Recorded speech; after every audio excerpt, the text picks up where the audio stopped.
The story begins in the year 1962, aboard a magnificent and luxurious ocean liner. The air is filled with music and laughter as passengers dressed in their finest clothes enjoy a glamorous party. It is a scene of pure joy and elegance, but this happiness is about to be shattered by a terrifying and strange incident. In the middle of the celebration, we see a mysterious hand reach for a control lever on the ship's system. This single action sets a deadly sequence into motion. A thin, sharp wire cable, meant for a cargo winch, snaps loose with incredible speed. It whips across the dance floor where everyone is gathered. In a horrifying instant, the wire cuts through the air and slices every single person on the deck into two parts. The scene of celebration becomes a nightmare of unimaginable carnage. Amidst this tragedy, one person survives. A young girl named Katie is spared because of her small height. The deadly wire passes harmlessly over her head. She is left completely alone, standing in a sea of the dead, her eyes wide with terror. A piercing scream escapes her lips as she witnesses the horrifying scene. Many years later, in the present day, we meet a salvage crew who has just successfully rescued a ship and brought it to shore. They are celebrating their victory in a lively local club, toasting to their hard work and success. It is here that they are approached by a man named 𝗟𝗶𝗸𝗲, who introduces himself as a weather service pilot. Jack has a fascinating story for them. He tells them about a legendary ship called the 𝗟𝗶𝗀𝗀𝗲, a beautiful Italian ocean liner that disappeared without a trace many years ago. He explains that this ship was not just any vessel. It was loaded with a fortune in gold bullion. According to Jack, this ship is now adrift in the treacherous waters of the Bering Sea. He adds a crucial piece of maritime law. Since the ship has been lost and abandoned for so long, whoever finds and tows it back to shore can legally claim it as their own. Lured by the promise of gold and the greatest salvage prize of their lives, the crew decides to partner with Jack and embark on a mission to find the fabled ship. They sail into the fog-shrouded Bering Sea, but their initial search is discouraging. They find nothing but empty gray waters. Just as they are about to give up hope, their boat violently collides with a massive dark object emerging from the fog. It is the 𝗟𝗶𝗀𝗀𝗲. Luckily, no one on their team is injured in the sudden impact. The salvage team, filled with a mix of excitement and apprehension, moves forward to board the derelict ship. Only Jack and Greer stay behind on their own boat. As soon as they step onto the deck of the 𝗟𝗶𝗀𝗀𝗲, they know something is wrong. The air is cold and heavy, and strange things begin to happen. They hear an eerie, metallic sound echoing through the empty hallways. Following the noise, they are led to the ship's grand ballroom. There, they find a large, ornate clock. Its pendulum is swinging erratically, creating the disturbing sound. When one of the crew, Munder, reaches out to touch it, the clock suddenly chimes a loud, jarring note, scaring everyone. Then, as if moved by an unseen force, a Scrabble board on a table rearranges its own tiles to spell out a single word: welcome. The moment is deeply unsettling and suspicious. Suddenly, the rotten floor beneath them gives way. Munder falls through, but Maureen quickly grabs his arm, preventing him from plummeting into the darkness below. As she struggles to hold on, she looks down into the abyss and sees a little girl, Katie, staring back up at her. The girl's face is pale and solemn. In the blink of an eye, she vanishes. The rest of the crew rushes to help, and together they pull Munder to safety. The entire experience leaves Maureen deeply shaken. As they catch their breath, another crew member, Dodge, makes a bizarre discovery. He finds a modern digital watch on the floor. This is impossible, he realizes, because such watches did not exist back in 1962 when this ship was supposed to have been lost. Their leader, Murphy, comes to a logical but troubling conclusion. Someone else must have boarded and conquered this ship before them. They retrieve the ship's manual and return to their own vessel for the night, trying to process the day's strange events. Later that evening, Jack pays a visit to Maureen. She confides in him, telling him about the little girl she saw in the ship's hold. Jack dismisses her story, telling her it was probably just her imagination playing tricks on her, and that she should get some rest. The next morning, the crew makes a critical discovery. The 𝗟𝗶𝗀𝗀𝗲𝗃 has a massive hole in its hull and is slowly sinking. Determined to claim their prize, everyone decides to work together. They have just 3 days to repair the hole and make the ship seaworthy enough to tow back to shore. The race against time begins on a ship that is clearly hiding dark and supernatural secrets. Maureen finds herself in the ship's indoor swimming pool area. The room is silent and decaying, but her investigation is immediately disturbed when she notices something terrifying on the walls: bullet holes. This was not just a place of leisure. A violent struggle happened here.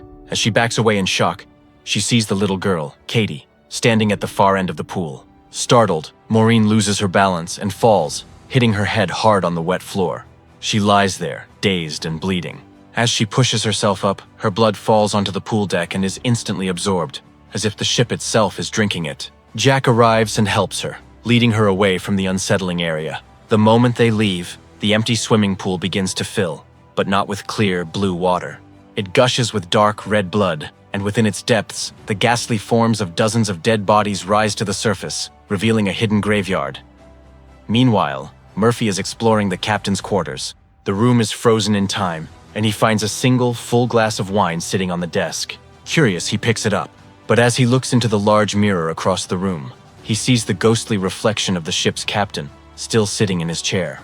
The shock causes the glass to slip from Murphy's fingers, shattering on the floor and breaking the eerie trance.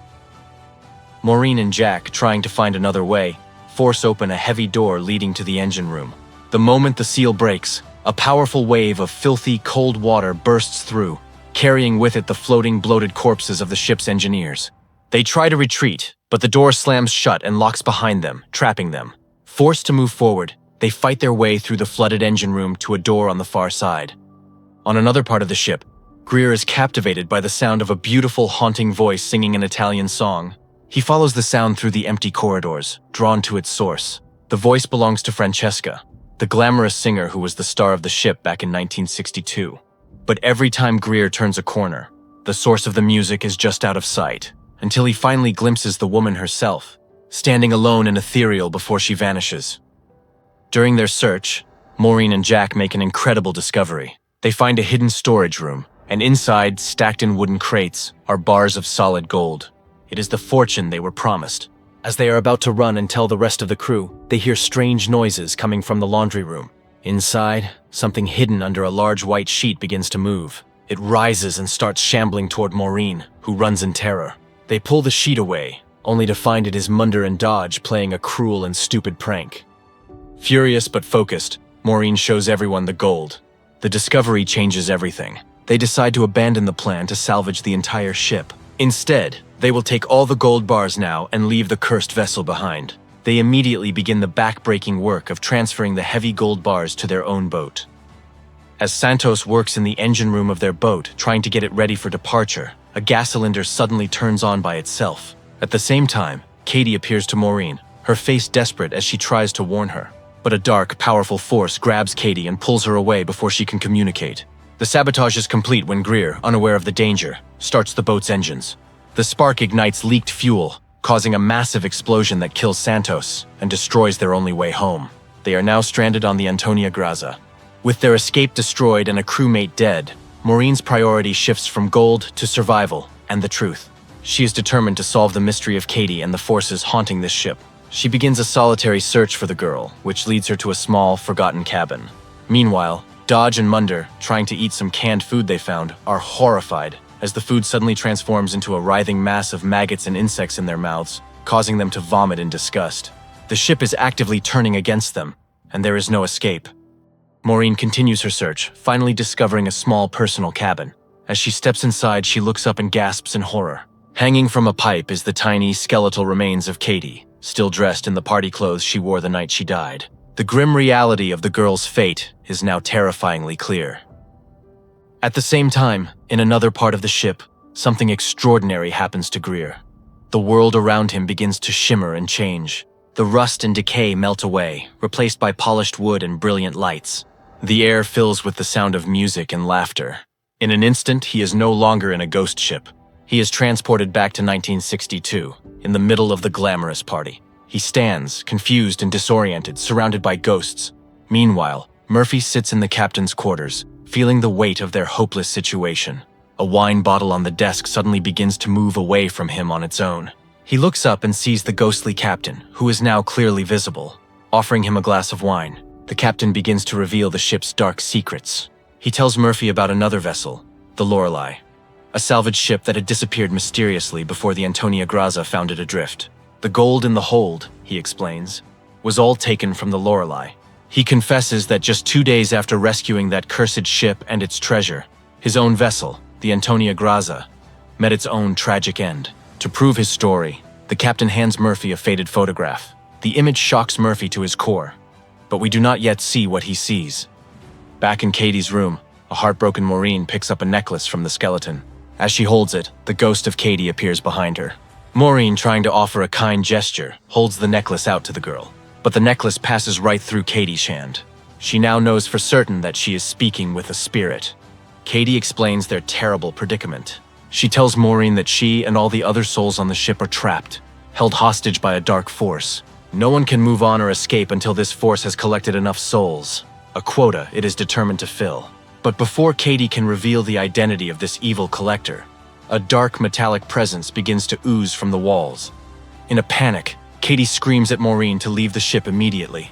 After that, Katie disappears without revealing the identity of Soul's collector. Murphy, now armed with the terrible truth from the captain, rushes to find Maureen so they can escape together. But the ship's malevolent influence is already preying on his mind. He turns a corner and comes face to face with the horrifying burned corpse of Santos, which begins to shamble toward him. This ghostly vision haunts him, pushing him toward madness. We then see Greer, still trapped in the 1962 illusion. The beautiful singer Francesca seduces him, luring him with her voice and her charm. She leads him up to a high balcony, and under her spell, he is powerless to resist. Once she has him where she wants him, her loving expression twists into something cruel. With a powerful shove, she pushes Greer over the railing, sending him falling to his death on the deck below. Maureen finds Murphy just as the vision of Santos's corpse overwhelms him. In his terror and confusion, Murphy looks at Maureen but sees the burned and blistered face of Santos staring back at him. Believing he is fighting for his life against a monster, he attacks Maureen, his hands closing around her throat in a desperate attempt to kill her. Maureen, fighting for air, manages to grab a knife and stabs Murphy in the leg to break free. As Murphy lunges at her again, Jack arrives just in time. He strikes Murphy on the head, knocking him unconscious. To protect themselves from his madness, they drag his body and lock him inside a drained aquarium room, sealing the door behind them. The situation has become a nightmare of suspicion and death, with their crew dead or turning on each other. Maureen and the remaining survivors, Jack and Dodge, are desperate to leave the haunted vessel. They focus all their efforts on making the 𝗟𝗶𝗀𝗀𝗲 seaworthy again, working frantically to repair the massive hole in its hull. After they successfully patch the breach, Maureen goes to find Greer, hoping their entire team can finally escape together. Instead, she finds the ghost of Katie, who leads her to Greer's lifeless body, broken from his fall. Understanding that Maureen needs to know the full truth, Katie reaches out and touches her hand. In an instant, Maureen is pulled into a series of vivid flashbacks, witnessing the real events of that fateful night in 1962. Katie shows her that the ship's chefs first poisoned the soup, killing many passengers and crew in a bid to take the gold for themselves. But the poison was slow-acting, and as people began to collapse, the treacherous crew members panicked. To finish the job quickly, one of them triggered the wire cable, which sliced through the crowd on the dance floor. Those who survived both the poison and the wire, like the ship's officers, were then hunted down and shot. Finally, Katie reveals her own tragic end.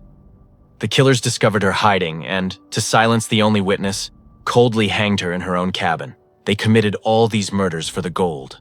But the story does not end there. Katie shows Maureen how the sole surviving crewman, a man named Francesco, and the singer Francesca, finally reached the gold. There, Francesca, driven by her own greed, turned on Francesco and shot him. Just as she believed she had won, a new figure emerged from the shadows. This was the true mastermind, a demonic soul collector who had orchestrated the entire tragedy to claim the souls of everyone on board. He calmly approached Francesca and killed her, finally completing his gruesome harvest. As this vision ends, Maureen is shocked back to the present. The man who committed that final murder, the sinister force behind everything, now stands before her. It is Jack 𝗟𝗏𝗀𝗀. He was the one who lured them here, not as a weather pilot, but as the collector himself. Remembering Murphy, Maureen rushes back to the aquarium where they locked him away. But she is too late. Murphy is already dead, and clutched in his hand is the photograph the captain gave him.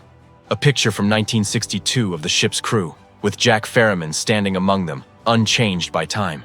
Maureen tells Dodge to keep his gun on Jack and goes to find Munder. But as she searches, a powerful, unseen force grabs Munder and drags him into the ship's machinery, crushing him. The pipes nearby suddenly gush with his blood, confirming another death. Back with Dodge, Jack begins to shout, provoking him and playing on his fears. Enraged and terrified, Dodge shoots Jack and runs away, believing the threat is eliminated. Maureen, now knowing the ship itself is a trap for souls, decides the only way to stop the cycle is to destroy it. She arms explosives in the ship's boiler room. Dodge arrives and tries to stop her from detonating the bombs. But as he argues with her, his face begins to shift and change. Morphing back into the form of 𝗟𝗶𝗸𝗲, he reveals his true nature to Maureen. He explains that he is a salvager, just like her, but while she salvages ships, he salvages human souls. This is his eternal job, and he has been doing it for a very long time. If she destroys the ship, his management will be very disappointed, as it is a tool he uses to continue his work. When Maureen refuses to cooperate, Jack attacks her. In a fierce struggle, Maureen fights back, impaling Jack's leg with a metal spike. As he limps toward her, she makes a desperate move. She fires a flare gun directly at the bomb's trigger mechanism, and then leaps from the exploding ship into the cold, dark sea. The 𝗦𝗂𝗯𝗀𝗲 is consumed in a massive, fiery blast. In the underwater chaos, the spirit of Katie appears one last time, smiling peacefully. She guides Maureen to the surface, showing her the way to safety. With the ship destroyed, all the trapped souls, including Katie, are finally free. Their glowing forms rising into the sky to move on to their next life. Exhausted and alone, Maureen floats in the water until a rescue team eventually finds her and pulls her onto their ship. As she is being wrapped in a blanket, she looks out across the water. Her blood runs cold. On a nearby barge, she sees 𝗟𝗶𝗸𝗲 very much alive. He is overseeing a crew as they salvage the gold bars from the ocean floor, loading them onto a new ship for his next voyage. He turns, meets her horrified gaze, and gives her a knowing, sinister smile. Maureen screams in utter terror as the movie ends, realizing the evil is eternal and her nightmare is far from over. On IMDb, this movie was rated by 115,000 people and has an average rating of 5.6. I hope you enjoyed this video. Please like this video and subscribe to this channel for more interesting videos. See you in the next one.